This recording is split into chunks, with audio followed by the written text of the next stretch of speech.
Hello, people. I'm gonna continue um, describing Legend of Zelda: Breath of the Wild. I finally got a capture card, so hopefully the game audio will be better quality, and I got a microphone as well, and hopefully that'll be better quality as well. Um, if not, just let me know, and I'll mess with the settings and stuff. So yeah, let's click on the we're in the game selection. And I'm going to click on Legend of Zelda Breath of the Wild.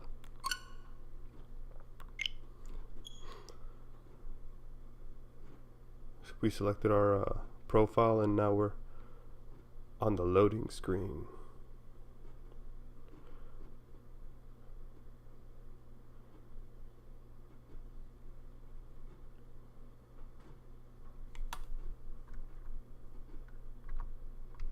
Alright, we're at the Legend of Zelda Breath of the Wild main menu. We're going to continue, and we're going to load up at our layoff save spot at the Great Plateau, which was on 12/08/2018. It was a long time ago. Select start, and we're off to it. The loading screen comes up. The top portion is white, and 60% of the bottom is black. Aim controls. It tells us the tip in the white half, and on the bottom it says, on the black half it says, some items like bows allow you to target things by tilting the entire Joy-Con, or the entire Switch. Remember to be aware of your surroundings when doing this.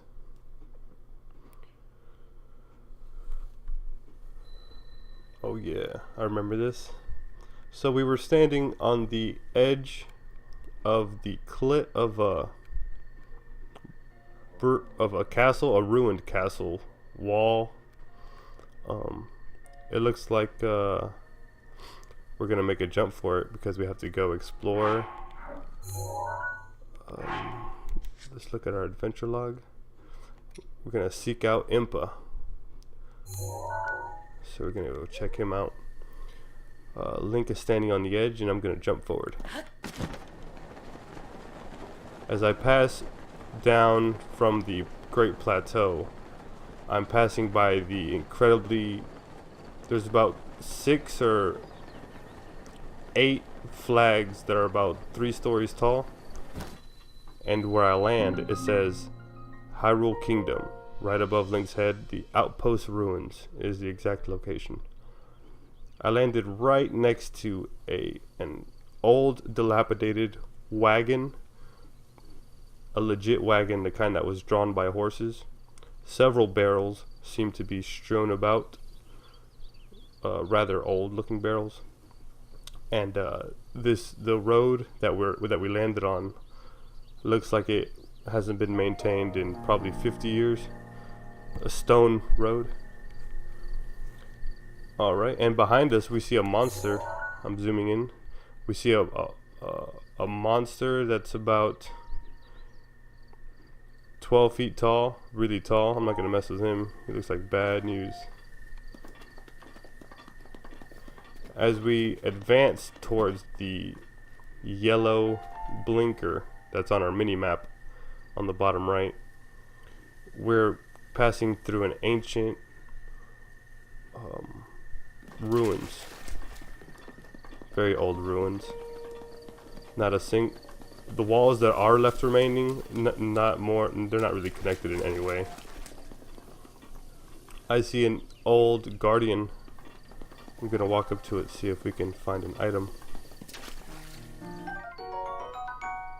We found an ancient gear. A gear used in ancient machinery. Despite being incredibly old, its build quality is leaps and bounds above anything built using current technology. And got one of them. And then there's another guardian here, and the guardians are the robotic octopus looking creatures. Ancient screw, a screw used in ancient machinery. It's made of an unknown material, and no matter how many times it's turned, its threads never seem to show signs of wear. That's some screw. And we found amber by searching through the through the same remnants of the Guardian. Amber, a fossilized resin with a caramelsque sheen to it. It's been valued as a component in decorations and crafting since ancient times. I hear something. A blue ball with two red-rimmed yellow eyes lunged at me. I would say it's a monster, but it looks, I guess it is a monster. Let's whack it. And I whacked it with one strike. It died, and it left us a choo-choo jelly, and it also damaged my weapon. It said my sledgehammer is badly damaged.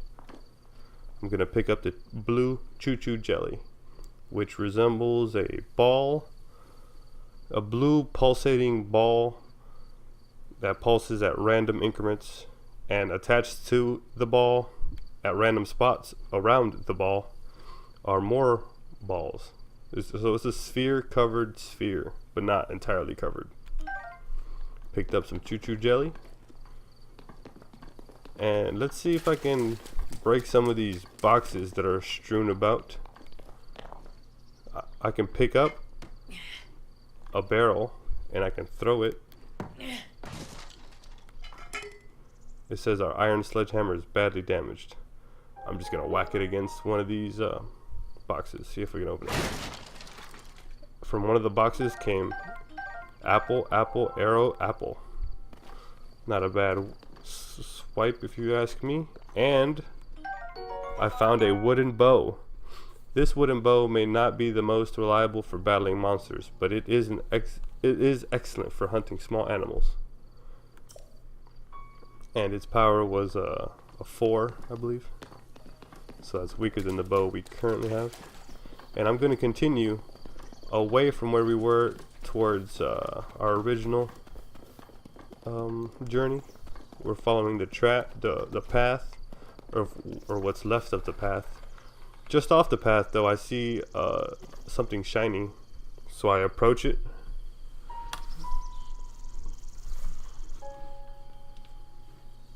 And I take it. Sorry, I just had a phone call. Rusty broadsword. It has a power of 6. This once fearsome sword has seen better days. It can do some damage in the right hands, but also breaks quickly. And you can't carry any more melee weapons. Apparently my inventory is quite full. Rusty broadswords and rusty weapons in general in this game are used for a very specific purpose.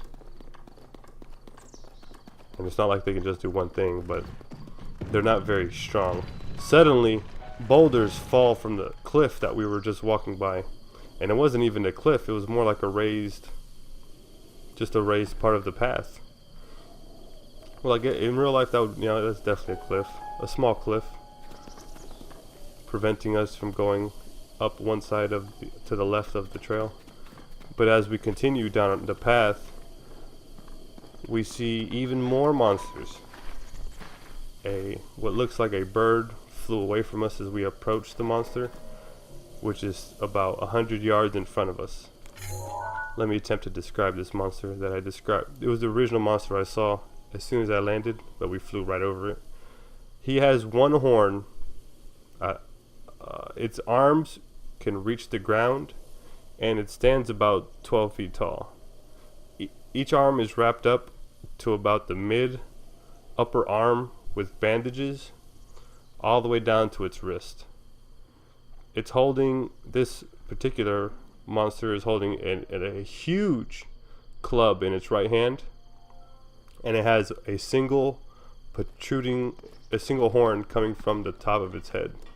It has a green tongue and blue glowing eyes. It has 3 fingers. I think it had 3 fingers. It just walked away from me. We just entered a new location, East Post Ruin. Yeah, he has a huge mouth. He has a loin cloth, and he has a pig's snout. I think he's noticing me. He has a question mark above his head that seems to be rising and rising, and now it became red, and now he's approaching me. I draw my hammer and I whack him. twice, and now my hammer broke, so I'm going to select a new weapon. I'm going to select, all my weapons are, the strongest one I have is a traveler sword. I'm going to select the traveler sword and wipe him twice, destroying our enemy before he has any chance to stand up. I found a moblin horn. This splendid horn once grew atop the head of a moblin. It can't be used in normal food recipes, but it does have some use as an ingredient in mixing elixirs. And that was the, what else? We have a moblin fang, a sharp fang obtained from a moblin. It's too hard to be reshaped into a tool, but it can be tossed into a stew with some critters to create elixirs. And another moblin fang. And a boko bat, a chunky club made by a bokoblin. If you swing it at an enemy's shield, it may be able to knock the shield out of your foe's hand. So that, apparently that was a moblin that we just defeated. Those very tall monsters. They look like a bokoblin's big brother. Very big brother. He stands about twice the height of Link. And I noticed another moblin to the left of the path, but we're gonna avoid that one and continue on our journey along the path. The right of this trail has a little mountain up top. Oh, we seem to have found 2 bokoblins and a blue one. Oh no, I was whacked and I seem to have died. I was whacked by a blue bokoblin. So we're going to continue from our last save. I was walking down the trail and I noticed the cliff to my right hand side, and right behind the cliff was a small rock. Behind that rock was where the bokoblin was hiding, and it respawned me right before where we beat the moblin. Oh, he whacked me with his club, removing 1, 2.5 of my hearts. I whacked him with my sledgehammer, which broke again. I pulled out my traveler sword, and as he makes his way up, I swiped him 3 more times with my sword and destroying him again. I picked up a moblin horn, moblin fang, and moblin fang again. And we're gonna select the boko bat, which landed next to this ancient dilapidated wagon. Another one. They seem to be strewn about the path. And I see something glistening on it. It's amber, so I pick it up. Amber's the rock, the mineral. Is amber a mineral? I don't think so. Alright, so I'm gonna look in my inventory for some food, and some seared steak is what I'm gonna eat. It's gonna bring my hearts up to 3. Alright, the bokoblins are chasing me and I'm running away, especially from the blue one. One of the bokoblins has a broom, or is that a mop? Another one has a sword, and another one has a rake / hoe. And I am running from these monsters, that is a fact. But to the right of the path, I see another shrine. So I think Bosch Skala Shrine. The monsters are right behind me, and I activated the shrine, and it freezes the monsters in place.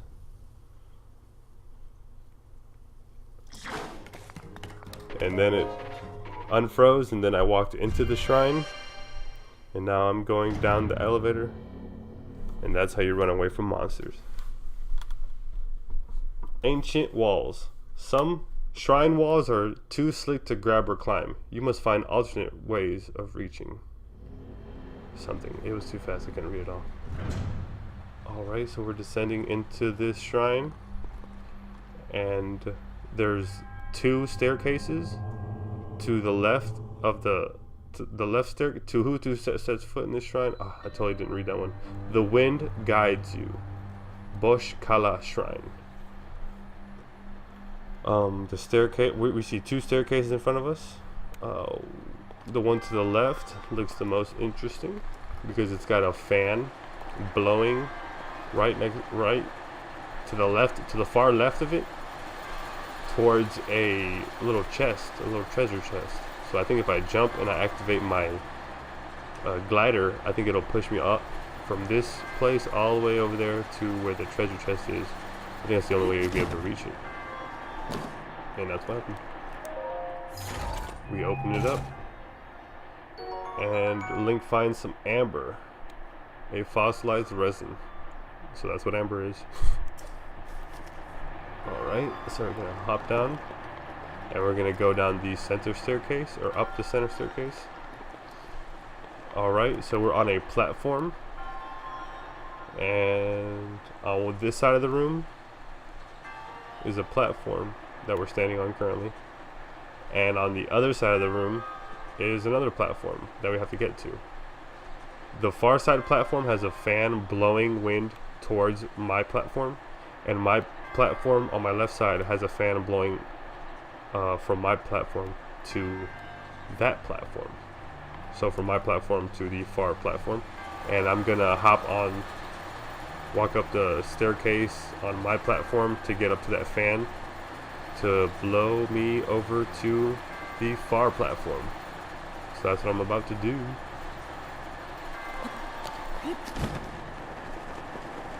And it blew me right onto a grate-like fence, a decorative-like fence in the shrine. I guess that was just to stop me from going all the way to my doom, because these rooms have, if I fall off these little islands, they're not really floating, but if I fall off of it, I reckon I would. It's an infinite death. Like you fall forever. Alright, so we're walking up more staircases. There's steps everywhere. But there's 3 steps leading up on here to this pedestal, and with a fan blowing right behind me. I think there might be something else down here if we walk down to the right of where we were. If we keep walking, we find a treasure chest. I don't know how we're gonna get there because I can't jump from the bottom of where we were just at. So I'm gonna go to the center, what we're gonna call the pyramid, and I'm gonna use that propulsion that the pyramid is receiving from the fan located right behind the pyramid. I'm going to use that propulsion to navigate myself to the treasure chest. And I couldn't do it. It's too far. Alright, let's try something else. Let's return to the pyramid.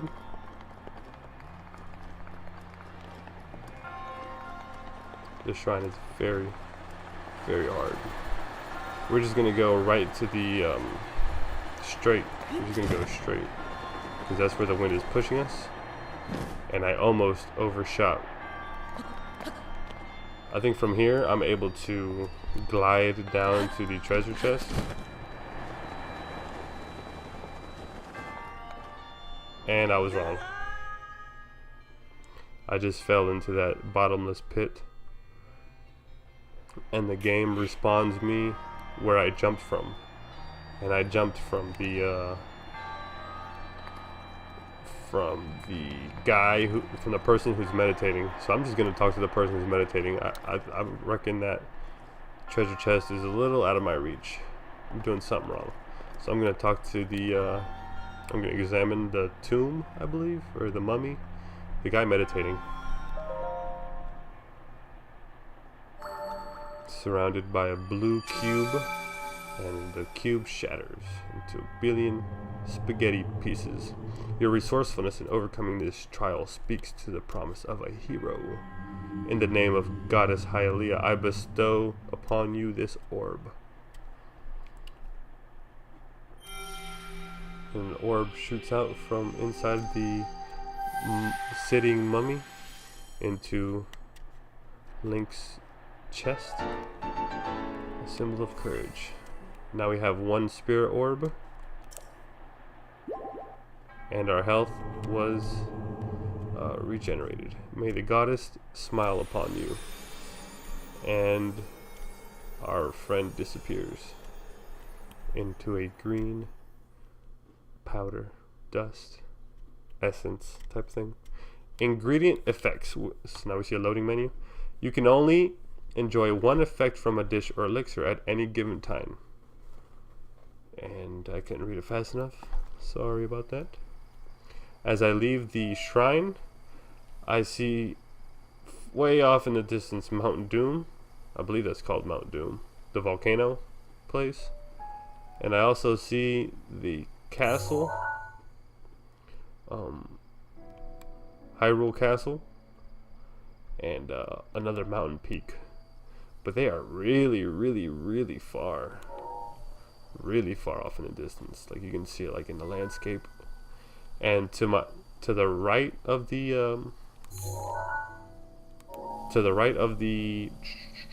shrine that we were just in, I see two mountain peaks that look like they split apart from each other. Like it was once one mountain, and then the mountain broke apart, like right down the middle.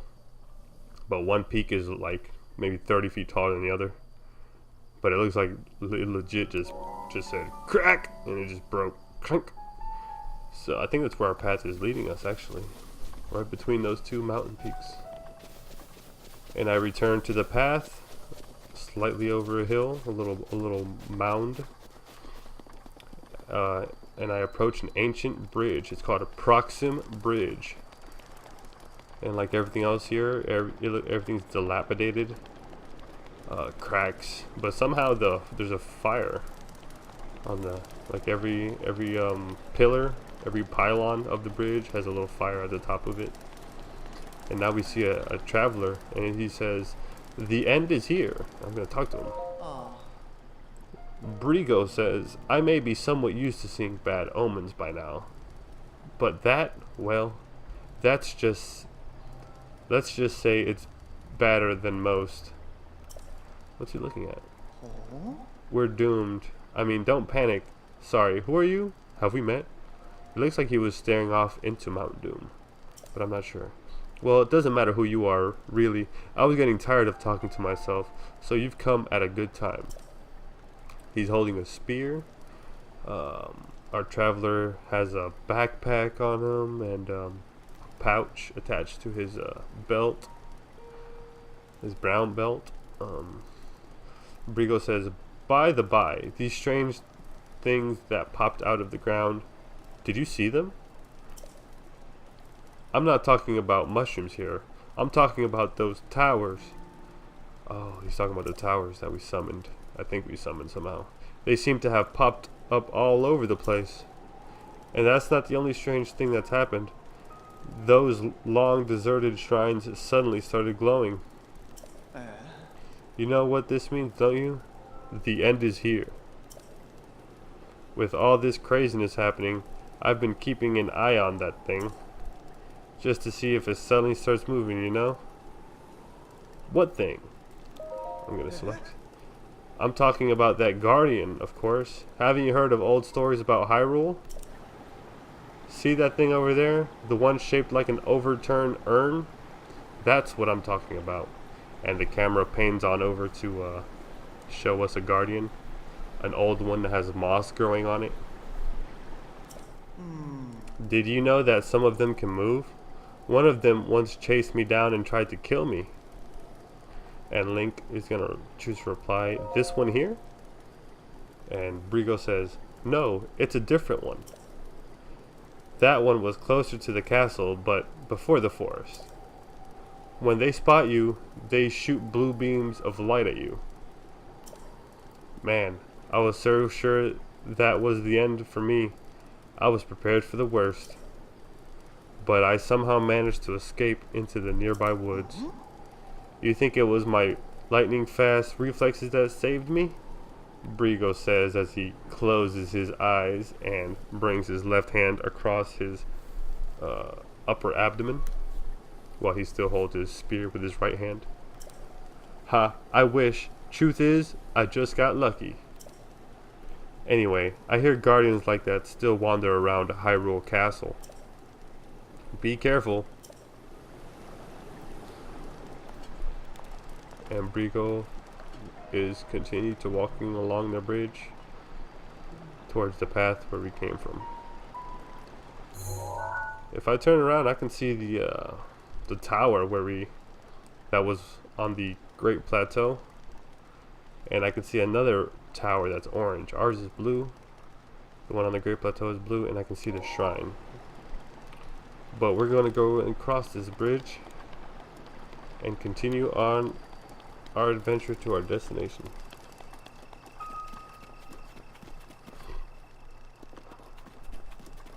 I see to the right a small mountain, and behind that a slightly larger mountain. And I think this is Brigo's little fire right here, right underneath a wall-less. It's just like a garage type of thing. I think it's like a garage. It looks like just a house without walls and just a flat roof. As I walk down the path, I see one rock just sitting on the side of the path, and I pick it up and nothing. Link just holds the rock above his head with both hands, and he drops it. He picks it up. Oh, and look, under this one is a green rupee. A single green rupee. And I'm gonna throw this one. And he does a double arm throw with one arm slightly further back behind the other one.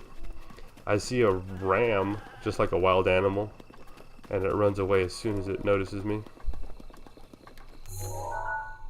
Oh man. Off the path a little ways, maybe. Oh, is that a river over there?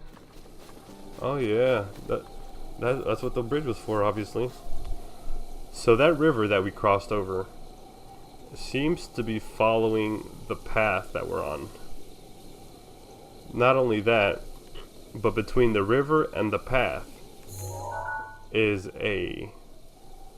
what should I call it? A troop, a band, a crew of bokoblins.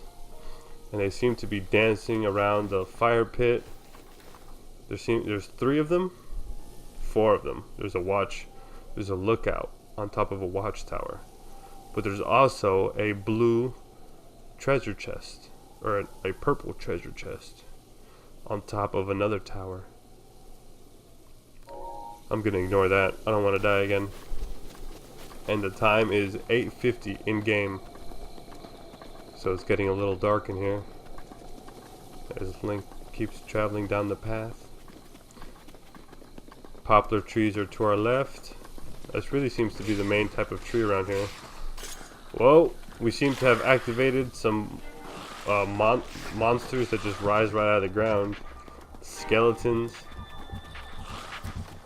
3 skeleton monsters are chasing me, one with a stick. And he seems to be the closest, and the rest of them are throwing rocks my way. The river is getting closer to the path. I'm staying on the path, but the river seems to be getting closer. On the far side of the river, the opposite side where I'm at, there is another tower. The same type of tower that was on top of the Great Plateau, that rise from the Great Plateau. But between us and the tower is more bokoblins. It looks like a maple tree patch is right along the path here, with lots and lots and lots of green glowing fireflies. I wish I could catch one. It seems so cool. And I also see a hole in the ground, and to the right of the hole I see a boulder. I'm gonna see if I can push that boulder into the hole.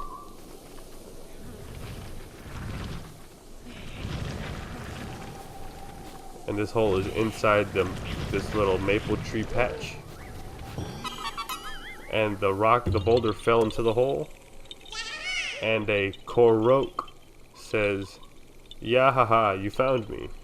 And this creature, "Huh?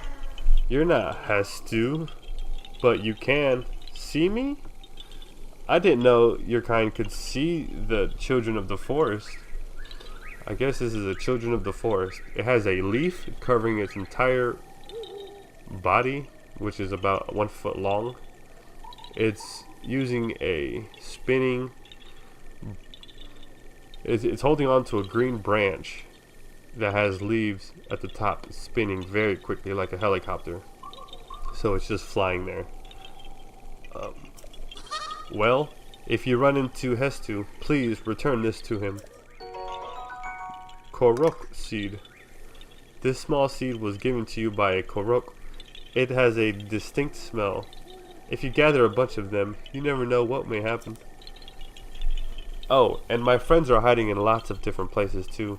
Don't be shy about poking your nose into suspicious places. Let me see if I can get a little closer to this creature so I can describe him a little better. Alright, the Korok creature always wants to face me. Oh no, he doesn't. Seems to always orient itself towards me. It looks like a 2x4 that's been cut at about 2 feet in length, and it has excuse me. It has a tiger-like pattern on the back, and it has pointy ears on each side of its head, and another point right in the middle, but that's pointed towards the back. And it has pointy arms on the lower half, and pointy legs, and a pointy tail. But none of its appendages are longer than, let's say, 4 inches. So, very interesting creature, those Koroks. So I'm going to continue on the path. In-game time is 11:50. It seems like 10 seconds is 10 minutes in-game or something like that. I see more fireflies along the left side of the path. Trying to see if I can catch one. Nah. Maple tree patch to our left is starting to thin out, but there's more maple trees to our right. And we're getting awfully close to the mountain that's been split. It seems as if we're already at the base, because the mountain, the rocks seem to be coming out of the ground. Monsters are approaching, and I'm gonna continue running. One of the monsters, the skeleton monsters, came out of the ground and was launching arrows at me. I forget what the blue choo-choo jelly. There's 2 of them that were attacking me, and I managed to destroy one. Those don't seem like much of a threat. The choo-choo jellies, the choo-choos. Where am I? I'm at the base of these mountains. On the path, and on the opposite side of the river is that tower, and I want to get to it, but the river is going back towards the bridge that we crossed, and if I was gonna cross the river, I think I'm gonna be pulled downstream. What to do? Should I continue down the path towards inside the mountain, or not inside the mountain, but this path continues between the mountains, so it looks like you're walking through the gates of Hades, essentially. Or should we get the tower? I'm gonna think about it, and I'll let you guys know next time I'm on here. Alright, I'm gonna pause the game and save it. Save. We are at West Necluda. I don't remember getting there, but that's what the our save thing is saying. West Necluda. Alright, have a good day, guys.